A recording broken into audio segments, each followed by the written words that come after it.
లో తనకి పట్టుంది కాబట్టి క్రిస్టియన్ ఓట్లు నేను చీల్చేస్తే జగన్ ఓడిపోతే గనక అప్పుడు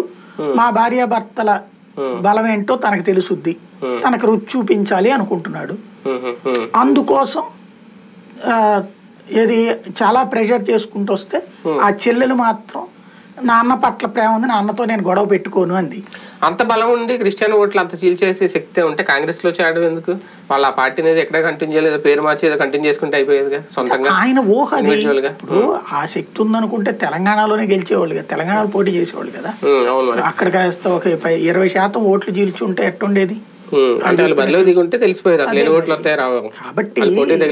ఎట్లుంటదంటే లేస్తే మనిషిని కాదు అనేటువంటిది అక్కడ పోటీ అసలే అక్కడతో అయిపోయింది అంటే తన రాజకీయ జీవితాన్ని అక్కడ చెడగొట్టుకుంది ఇప్పుడు ఆ రాజకీయ జీవితాన్ని ఇక్కడ తీసుకొచ్చే పనిని అనిల్ చేశాడు ఈ అనిల్ కి తెర వెనకాల ఉండి సహకరిస్తున్నటువంటి వాళ్ళు అనిల్ నాకు తెలిసి అనిల్ కి ఒక ఫీలింగ్ ఉంది ఏంటి అంటే జగన్ మీద కోపం